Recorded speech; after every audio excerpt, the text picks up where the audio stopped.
Hello and welcome to Analysing Avatar. This week we're taking a look at Tales from Ba Sing Se, and I'm joined as always by the late Airbender himself, Chris Billingham, who has just described this episode as a collection of webisodes. That's probably, but well, sum it up and then let's dive in.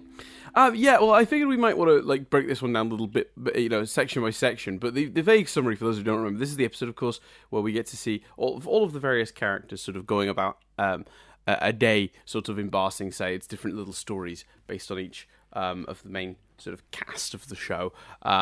So we get Toph and Katara getting a bit pampered. We got Iroh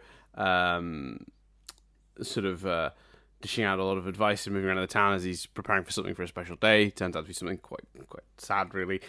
We've got the Tale of Aang, which is just like a slightly more frivolous one, where Aang tries to round up a bunch of animals and makes a new zoo. Very strange. We've got the Tale of Sokka, where he gets into a poetry slam rap battle with haikus.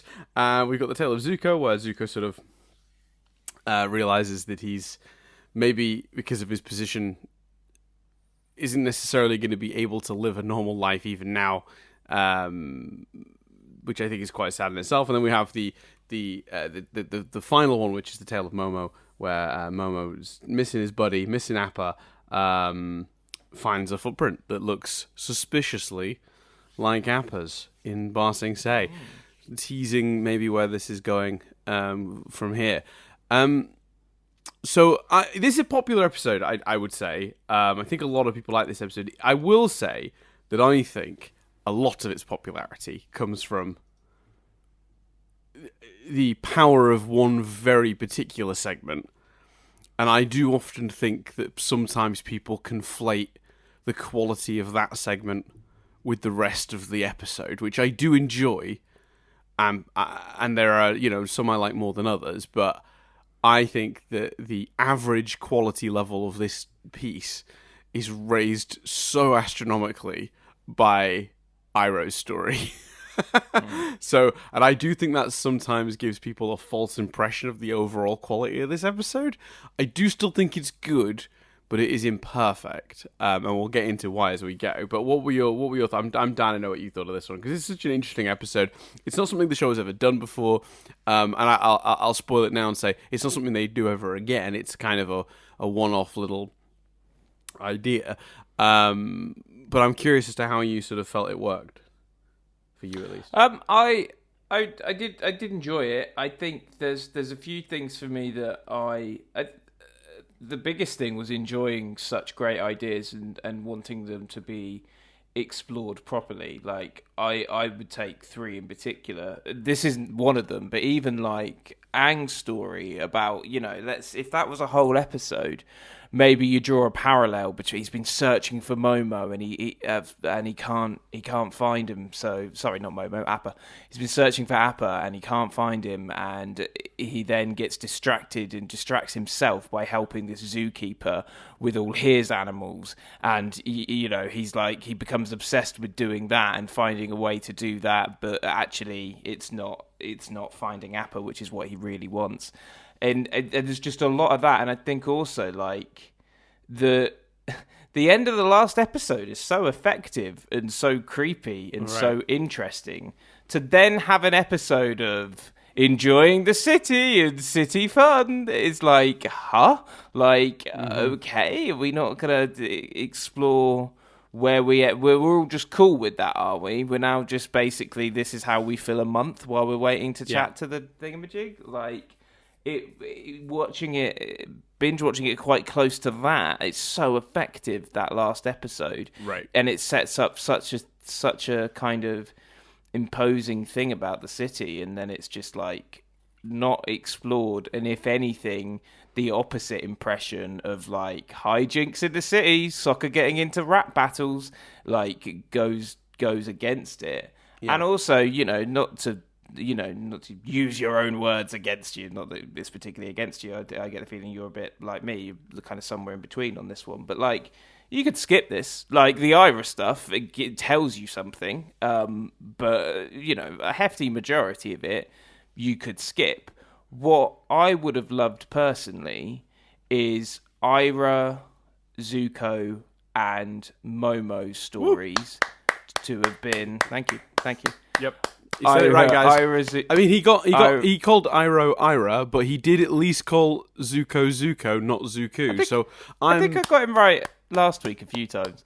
Iroh, Zuko, and Momo. I think you pull their 3 stories out. Yep. And you give me 22 episodes of and you could just draw parallels. You could have Iroh. It's Iroh, yeah. I'm now. Yeah. Iroh, like trying to do bits, but that also is always being the really danger obsessed. of me pointing out a mispronunciation is always that you'll then spiral and it'll get worse. Yeah. I proper adjusted my chair then, and the entire desk of Mike moved. So I apologise if that made a horrible sound. But you have him go, oh no, you've got to go on the date, and he's trying to make everything else, the youths on the street and all that kind of stuff, noble and perfect, and he's really pushing for the date, and we don't know why, and it's because of that day of all days, he wants life to be celebrated, and he wants his nephew to have a life, and he wants to help him, as he said, I wish I could have helped you, and it's him helping his nephew by making him do the date. And you have Zuko on the date, nervous about it, and as both of these characters are going through the city, we have in the background and then occasionally cut to the forefront Momo fighting these dogs, and you have a date, and then the dogs shoot past with chasing Momo and stuff, and it all integrates and fleshes out the ideas a bit more, and it doesn't feel so I was a little frustrated. The shit Zuko gave Ira for making the cup of tea warm, and Zuko's just well, I'm on a date with a girl that I don't really. It's undetermined how much I actually like her. I mean, it's clear he likes her. It's more the conflict, like you say, of who he is and what he should be. But yet he's really careless with using the firebending powers after them getting accused last week after the shit he gave Iroh.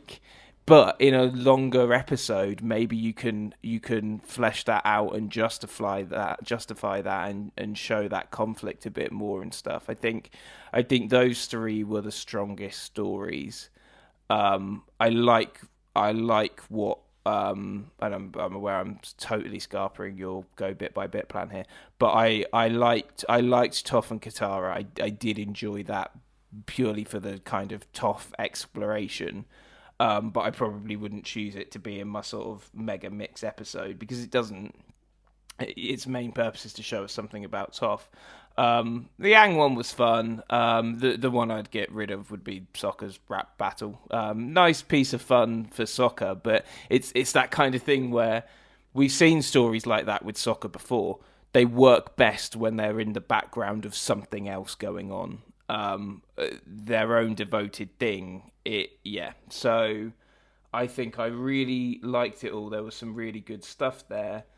But I would take those 3 and stretch them out and explore them a bit more, because I think the depth of exploration didn't get. I felt like I wanted to spend more time with all of them except Iris, which is why it's so effective, because Iris is the most. It's it's all these examples of what he's doing, and at the end you find out why. So it's maybe a bit cleaner and doesn't need more. But a lot of the attachment to that is knowing Iroh loving the character, knowing the tragedy. The episode doesn't inform you of the tragedy, so a lot of, I think, what makes that one so effective is what you bring to it with your knowledge of that character and the backstory of that character. So yeah, that's Chris's 10-minute thoughts. I'm out. I'll see you guys later. Dan's going to wrap up the podcast. Have a good day. Bye. Yeah, so you can get us on the usual places. We're on YouTube, youtube.com/nothing but that. No, I'm kidding. So there's a lot to break down there. I'll start with the first point, because I kind of tried to make a little bit of notes as you went, because you moved through different few things that I wanted to sort of swing back to, if that's okay. So your first point was my overriding criticism, but also not. I sort of see how they got there, which was Oh, I don't know if you can hear that. That is my cat making an absolute boatload of meowing noise at the window to come back in. He is the worst. 1 second. His timing is useless. Oh, to go out, in fact. Go on. I was wondering why it was so loud. He's in meowing to go out, not the other way around. I was like, that is really loud considering he's on the other side of glass. But apparently that was... He was inside. It's because he was inside wanting to go out. Anyway, so the first one I want to come back to is the point you made about how it fits into the season as a whole. And I agree with this one very much so. I think this is like my biggest contention with this episode. Because... essentially, the previous episode ended in a way that left us with things escalating in a few different senses. You know, outside of the gang's purview, we have Jet being sort of kidnapped and brainwashed and that whole situation. But you could argue, well, that's outside of the gang's purview, so they can all still be going off having their adventures none the wiser. And you go, okay, well, that makes sense. But then you think about the last thing they did in the previous episode themselves, which is essentially they got given the new duty. They were told they're not to mention the war, or they'll be basically, I don't know, escorted out by the Dai. It's clear the city's in a pretty bad way. There's a lot going on at the end of the episode. It all escalates to this sort of quite fever pitch. And while you feel like it's going to continue to escalate, so there's no other time to do this episode, this is still not a great time to do it because they escalated it just a little beyond believability in terms of now they're just chilling out and knocking around Ba Sing Se. So I do agree with that point. I do think you feel that. I feel that pretty much every time I watch this episode. What I do like about it, though, in counter to that, is while I sort of see how they got there, I do think that having an episode where they're all just knocking about Ba Sing Se is a great way to do sort of more exploration of the city. You'd said it last week. Oh, we're here now. It's such an interesting, large place. Let me see more of it. And we get to see a lot of it in this episode. We get to see an absolute boatload from the strange haiku school to the zookeeper and the poor cabbage man again with his cabbages. Dear Lord, that guy cannot catch a break. We'll come back to that maybe. The show's really about him. Yeah, he's the real hero of this show, I think. It's a bit like how, people always say the main characters of Star Wars are actually R2-D2 and C-3PO, and you sort of it's their life experiences top to bottom, and it just happens to have coincided so succinctly with the Skywalker story. I think the Cabbage Man and his journeys around the world of Avatar, that's our real focus here. Definitely. But so I think the counter to it, for me, is you do want more of the city. Is this the perfect way to do it? No, we've talked about how the escalation is a bit of a pacing issue for the season as a whole, but it's still doing it, and it's what I wanted, so I'm kind of... You take the good with the bad, because I don't know how else you would do it now, because you've escalated it to a certain point. It's really hard to justify any exploration of the city when they've got it to where they have. So, I kind of sort of see that. The other stuff... I think maybe that's part of the reason the 3 stories I've pulled out wouldn't affect that, because, and I suppose you don't get arguably the other 3 stories explore the city more because they go to different locations in the city, but I think that's partly informed my choice of the 3 I'd pull, because then you could just assume that the Yang Gang are off dealing with the fallout and the revelation. You can assume that while that's going on, the Yang Gang are sat round going, fucking hell, what are we going to do here? Right. So, yeah. Yeah, so it's tricky, because for me, actually, I in response to your second sort of point, talking about how you could pull this one out, I think from a story perspective, you could. This doesn't tell us anything new story or narrative-wise, but we have always held the viewpoint, and we've said this many times on Steven University, and we've said it on this podcast before, any episode that does character work is not filler. And I do think there's a lot of really valuable stuff in the character work for this episode. I think we get some really interesting new context for Toph. You always just assumed with Toph, for example, because I'm actually a big fan of the Tale of Toph and Katara. It's one of my favorites of this episode. My sort of 3, if I was picking 3, would be Iroh's, Toph and Katara, and Zuko's, probably. But But, because I think Aang and Sokka's are both very frivolous, and I don't think Momo's really adds a lot until the very last moment, other than, I guess, reminding us that those two are weirdly quite friendly, Appa and Momo, and that Momo must be missing Appa just as much. Yeah, we also rarely get Momo from that perspective, so I think it's worth it absolutely. to see, So yeah, there is definitely something to be said for that Momo's one. eyes. Yeah. But for me, like the three I would pick if I was picking three to sort of keep and turn into our single episode. I really like Tale of Iroh. I really like Tale of Zuko, and I do like Toph and Katara. And you could absolutely argue bias here. Toph obviously being my favorite character. I'm always gonna lean that way anyway. But I just think the moments in that one particularly, when she sort of talks about, one of the good things about being blind is I don't have to waste my time worrying about my appearances. I don't care what I look like. I'm not looking for anyone's approval. That's not only a good message but for kids to hear, but it's also a really interesting insight into Toph, because you always just assumed it was like her sort of rough and readiness. You always just kind of put it down to her bucking the trends of high society, right? High society is all about dressing nice, looking good, like it's there's a lot of that clearly, and you always just associated it with her want or desire to sort of put that society to one side. But in actuality, it's a little bit more linked to her blindness, which I hadn't until seeing this episode really thought of, and it's a really interesting thing. The idea that, well, she can't see anything anyway, so it's like it's a thing she can just not worry about because she doesn't care if she is or isn't pretty or dressed nice or clean. Like, she doesn't care if her hair's all sticking up like it was when she woke up in the morning. Like cool, whatever. Like, and she does that, but it also sort of hints that maybe it's like also slightly a defense mechanism. Like, if I don't care about it, you can't make fun of me for this thing I can't control because I can't see anyway, so I have no idea what I look like. So yeah, I don't know. I think there's a lot going on in the Katara Toph one. Also, they dump those ladies in those snooty ladies in the water, which is always fun. And it also has that really sweet moment at the end where Katara says, not that it matters, but I do think you're really pretty. And she's like, I am? And she's like, yeah, you are. And then she's like, thanks. I'd say the same thing back, but I have no idea what you look like, which is a great line.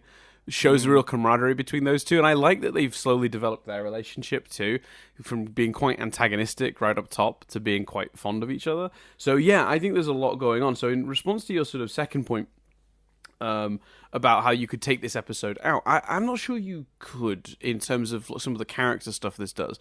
This is a really big moment for Iroh in this episode.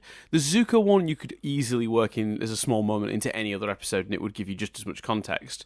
But the Iroh part of this episode, on top of the Toph part, it's a huge section of the story is him going around the city giving fatherly advice to other people. It's tragic. It's so much more tragic than you even know. It's like everyone he passes and encounters, he has some sort of help for. There's some sort of kindness for. He's.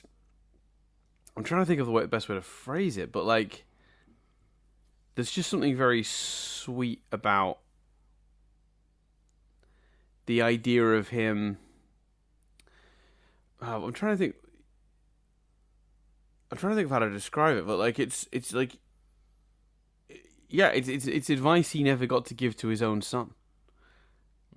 It's experiences he never got. He's trying to fill a void that cannot be filled. Basically, that's the true tragedy behind Iroh's character. And I think that maybe implies something I'm not intending it to there, because I've just realized you could read that as me trying to say, oh, he's only really fatherly and good because he lost his son.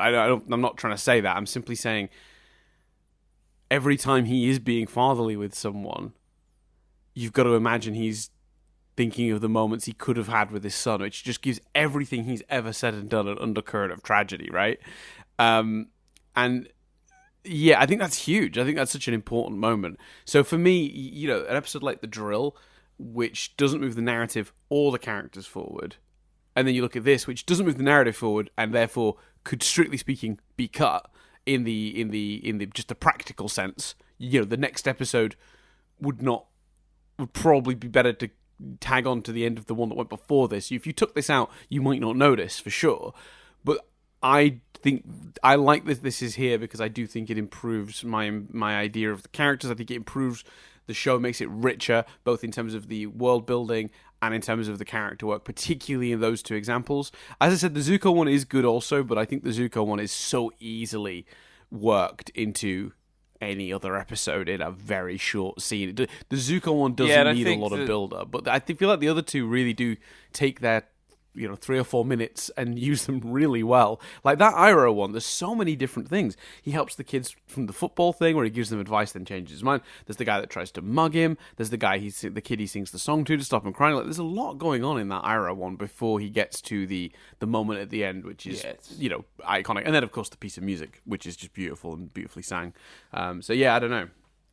You're absolutely right, and it is like you said, it is the one that is the benchmark for the others to not quite live up to, because it's so effective and so good.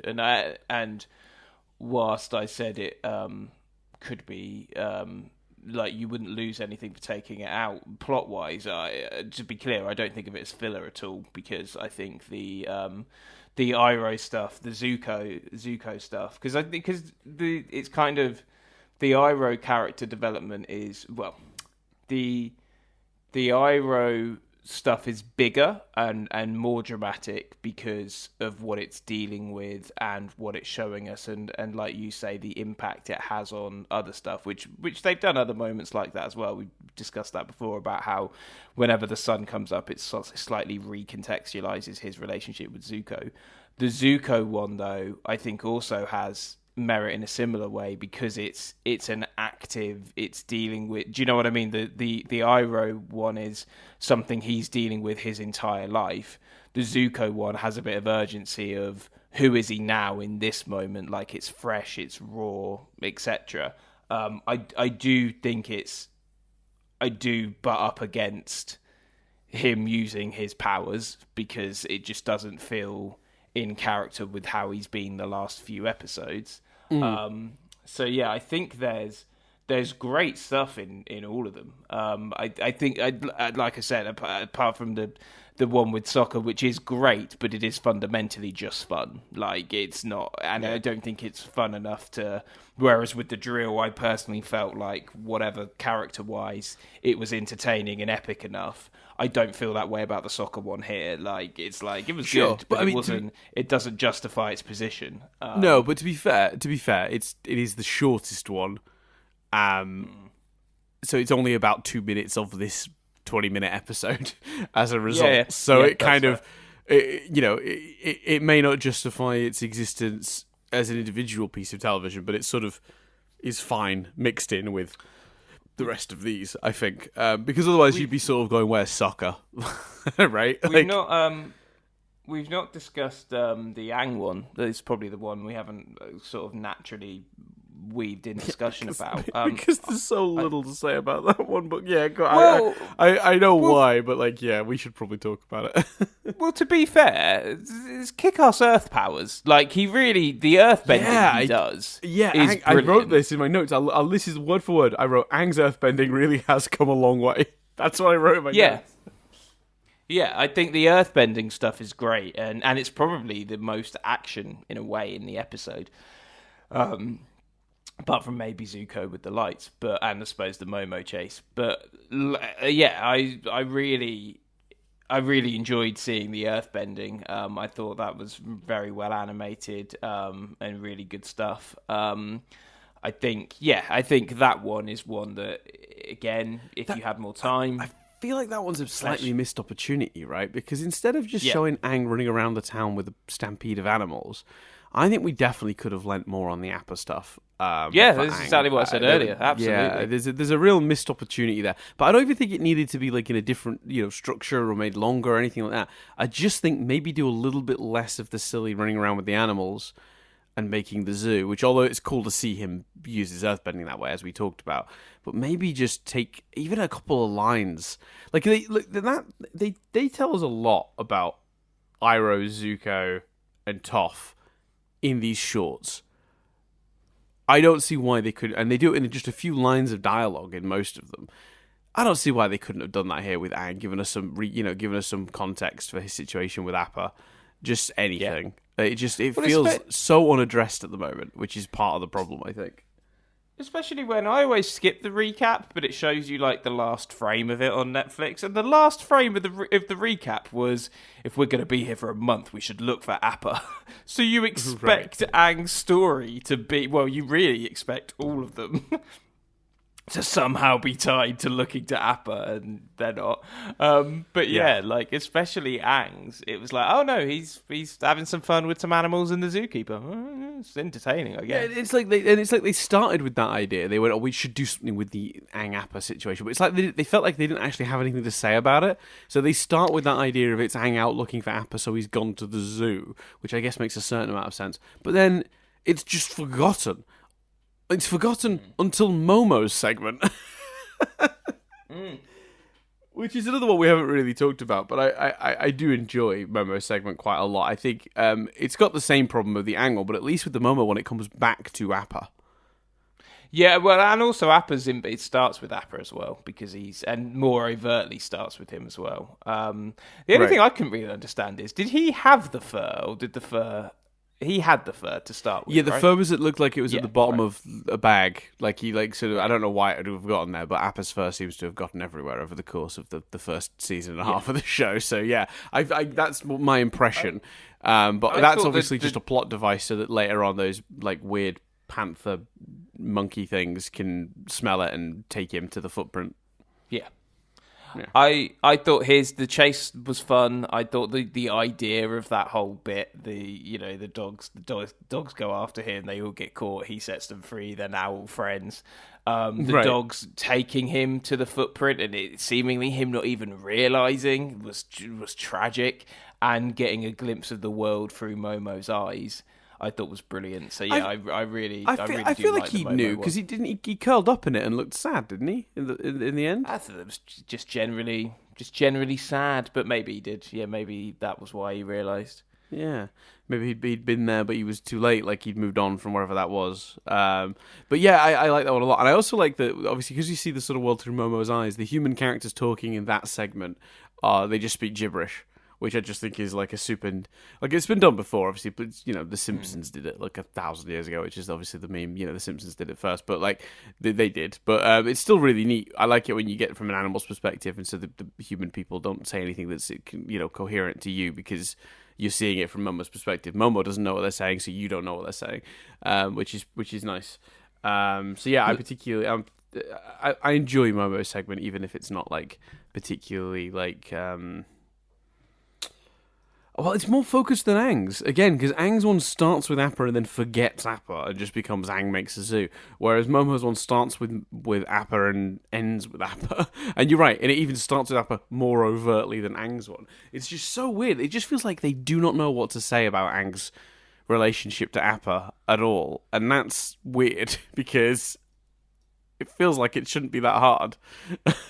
Well, yeah, they've done whole epic, they did the tale of emo Aang going nuts, the Aang and the Order of the Fury Phoenix, of the Avatar, or whatever they called it. Yeah, yeah, they've done it. So I'm just copying and pasting the names. Bit of fun before we do final notes, Dan. Yeah, let's do it. Let's rank them. Personally, so I've got it. So let me go. Just get my give your notes, and then we will give our ranking of favourite to least favourite to favourite of these. Oh, I think I can do that pretty easily. I mean, look, Tale of Iroh is pretty much favourite. Should I go least to first? Oh, it doesn't really matter. Go least. Tale of Iroh is my favourite, I think.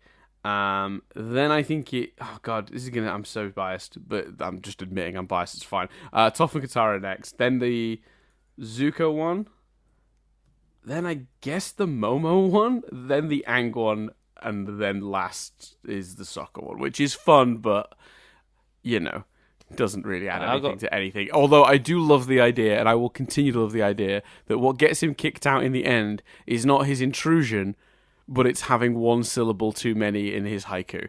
That's what gets him bounced straight out the door. Fun. Yeah, that's funny.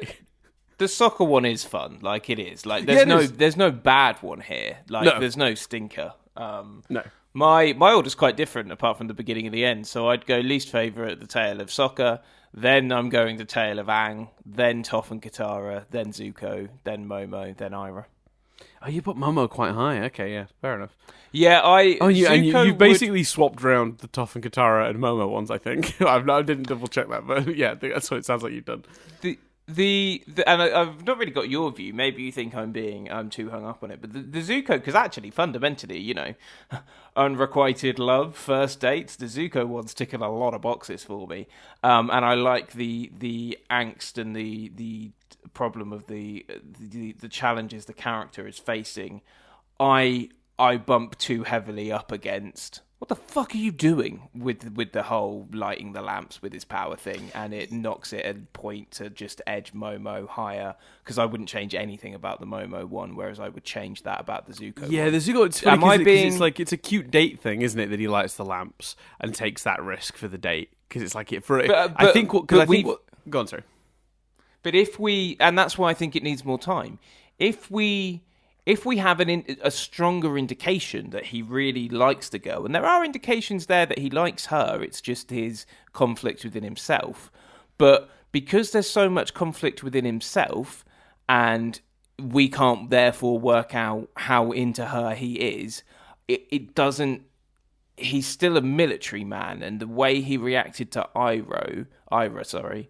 The way see, this is the problem. If I ever correct you, then it creates more of a problem. It just cascades. Yeah. the fact that they had the accusation from Jet last week, all of those things, if they'd done more in a he's nervous, he's desperately trying to impress. They did a bit of it with the juggling, but we don't feel his reaction to that. Then I think that's justified. But I don't think they did enough of that stuff to justify him doing something so stupid.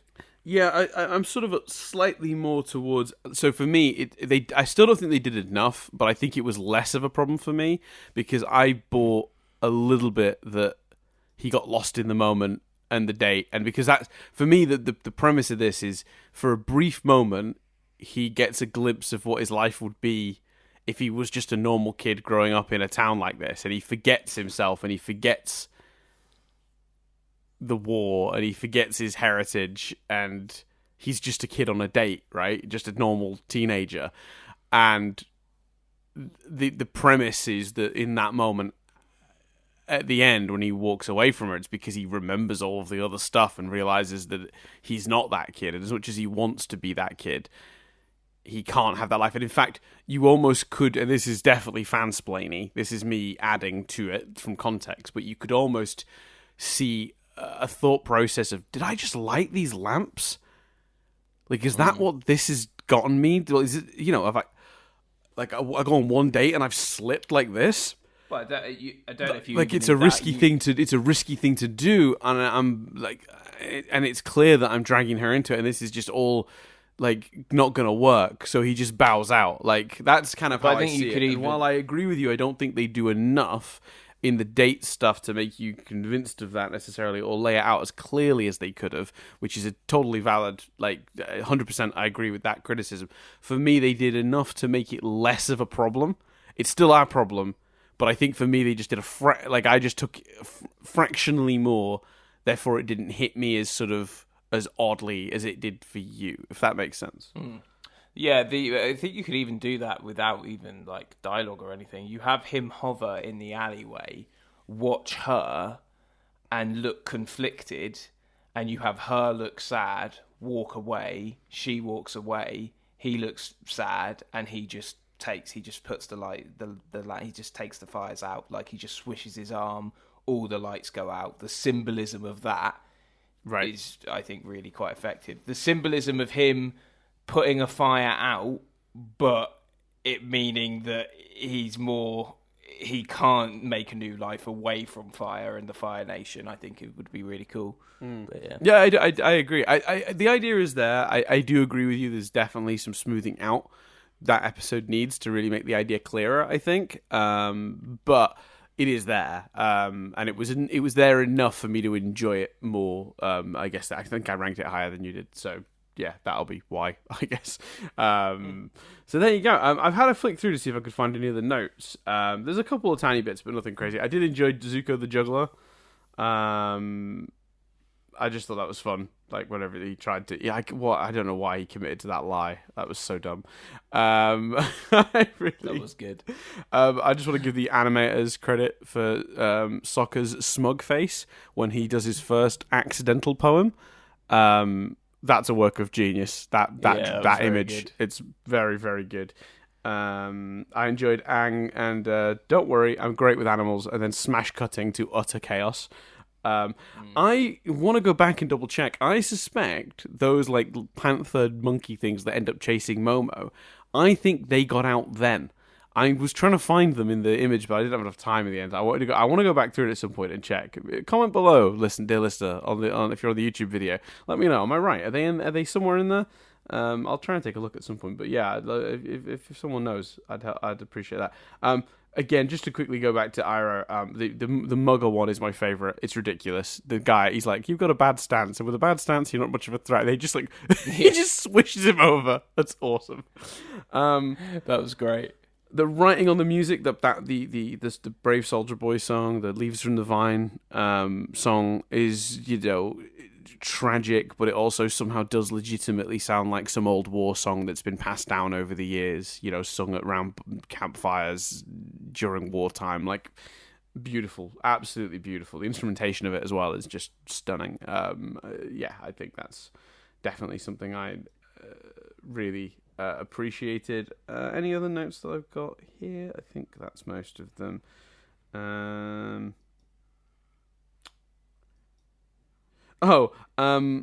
Momo might need to go to Specsavers.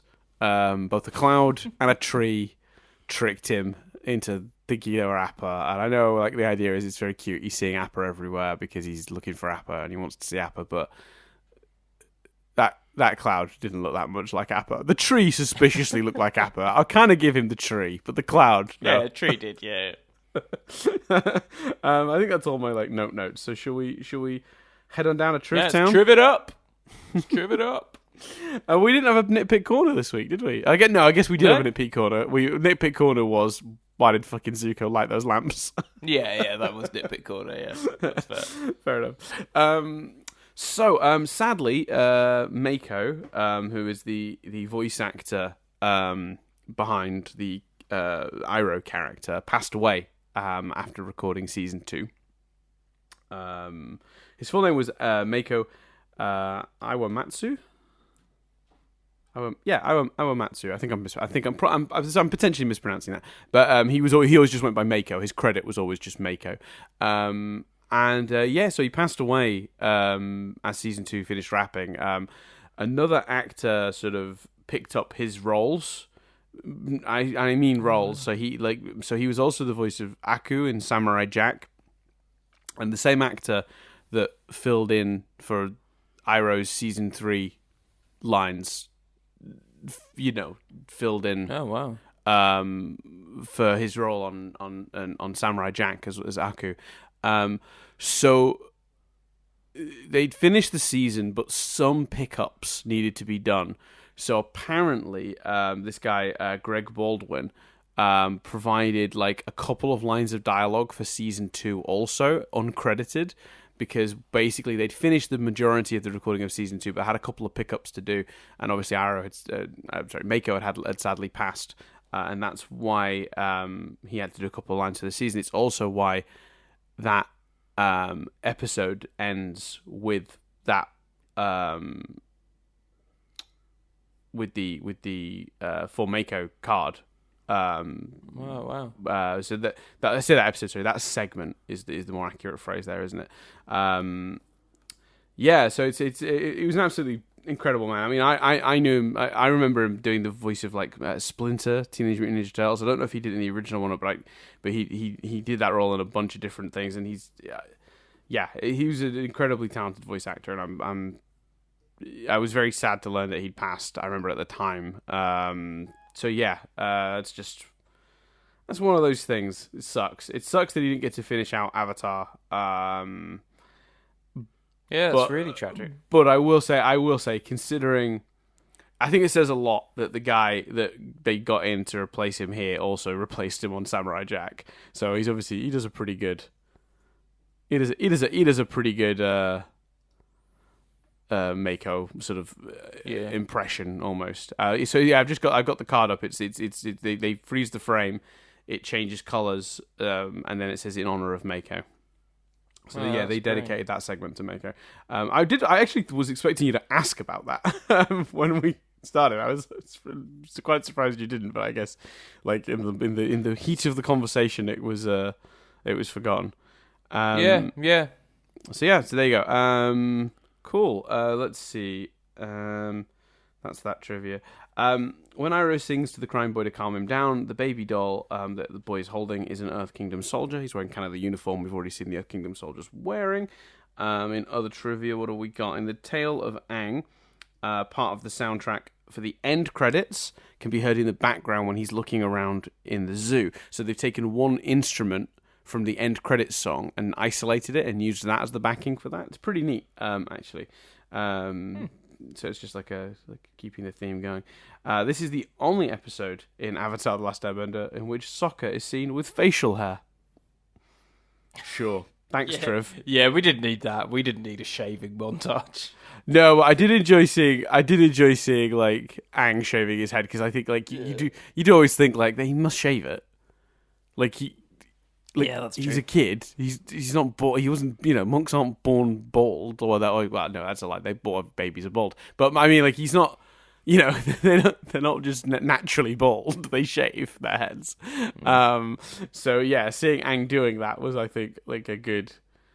I don't know, just to acknowledge that is a thing that he must be doing reasonably regularly. Otherwise, he'd have hair.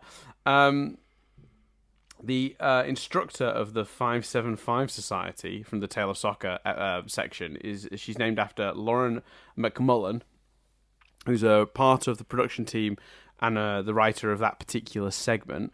The teacher is called Madam McMulling instead of McMullen. So yeah, there you go. And then the for some reason this is the final time in which Momo's signature theme is heard. Now I think they're referring to that piece of wah wah wah wah wah wah wah wah wah wah wah wah. That weird like fun music they always play when Momo's up to shenanigans. I don't know why that's the final time we hear that. I would have assumed we'd hear it again, but according to the truth, that's the last time we hear it. Unless they're referring to a different piece of music, but I'm pretty sure it's that one. And I can't think of any other piece of music that's associated with Momo. No, me neither. That's a shame that we don't see that again. Yeah, I like that piece of music. It's always fun. So there you go. Cool. So we're not doing a Patreon question this week, but you are still free to go and ask us one. I'm also not doing random triv this week. I did think the ultimate triv out of nowhere would be to do it the week we promised we wouldn't. But I'll be honest, kids, we're on a time limit, and Mummy and Daddy are both sleepy. Neither of us had a lot of sleep last night, and we've both got a long day ahead of us. So instead, we'll just, for the same amount of time it would have taken to do it, talk about how we're not doing it. Yeah.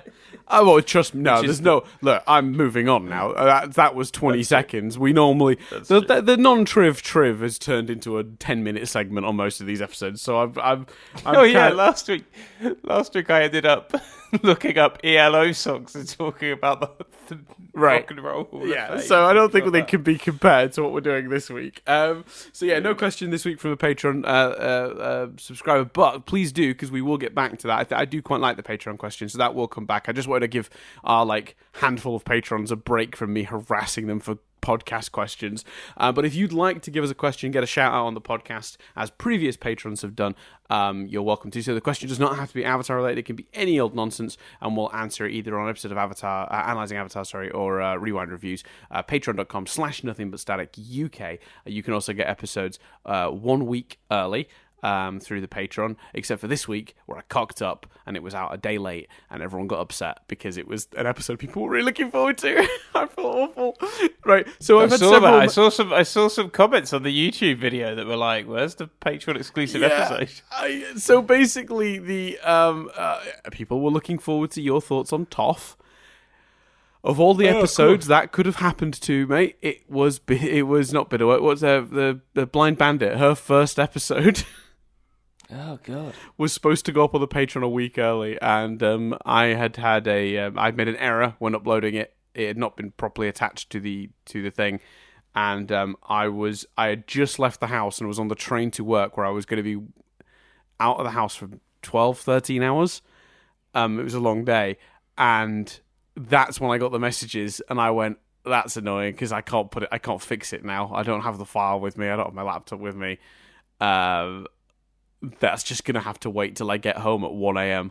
And then I trundled in at 1 a.m. and then fixed that. So I am sorry, everyone. Well, bless you for doing it at 1 a.m., Daniel. What's that, sorry? I just said bless you for doing it at 1 a.m. Well, yeah, it was that or another 8 hours while I got some sleep. So I just did it. But yeah, sorry everyone, my error. But generally speaking, the episodes go up a week early, and that's still 6 days early. So it's like, I fixed it. So quit your moaning. But thank you for the money. Thank you for that. And we've got your money, so suck it. Anyway, so yeah, you can go to patreon.com/nothing-but-static. I think it's nothing. You know what? I think I said Nothing But Static UK earlier, but I think the Patreon is just patreon.com/nothing-but-static. My apologies. Let me just check that actually, because it's just the YouTube channel that's Nothing But Static UK. Oh, maybe not. I don't know what's happening. I'm getting error messages all over the shop that I don't understand.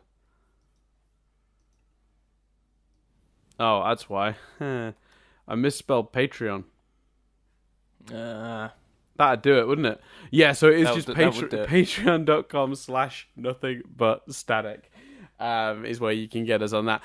Obviously, you can do all the usual jazz as well, which is obviously support us on your audio platforms of choice. iTunes, Google Play, Spotify, they all have rating systems or review systems or hearts or likes or pokes or whatever you can do. Stars. Give us a nice review. That always helps. That's the free way you can support what we do. The other way you can do that is by heading over to the YouTube channel and subscribing and liking there. I had a goal last year for us to hit 2,000 subscribers. We hit 1,500. We're now 6 months into this year, still at 1,500. So be nice to see some movement on that.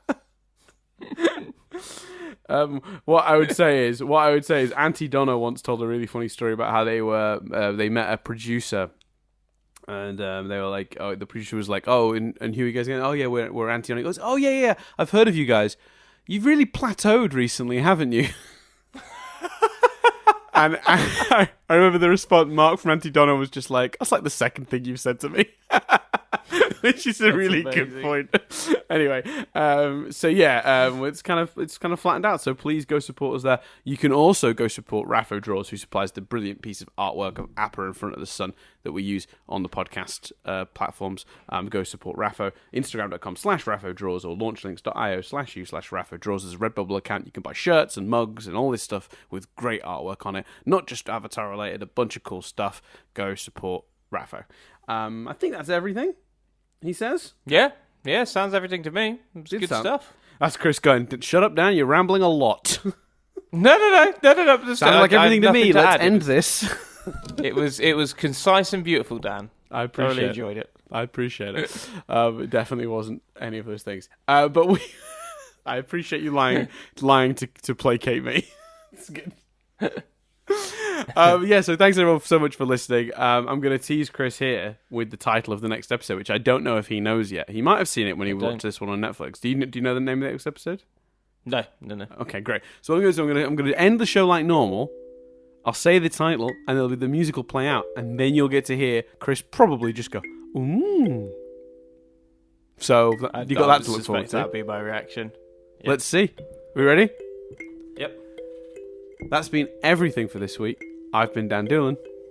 I've been Chris Billingham. We'll see you next time when we sit down to review Appa's Lost Days.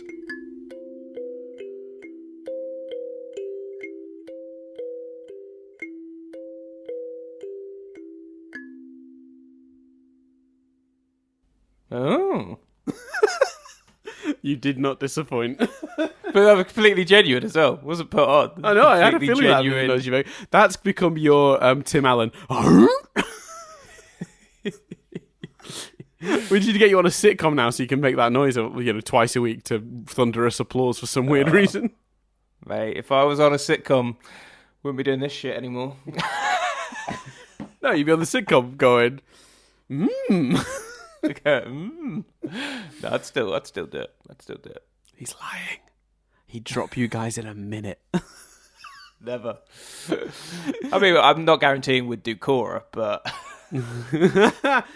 What he's basically saying is if you want him to stay, if he starts to get famous, what you need to do is just, subscribe to the YouTube channel so that there's more views and likes here that he can get affirmation from.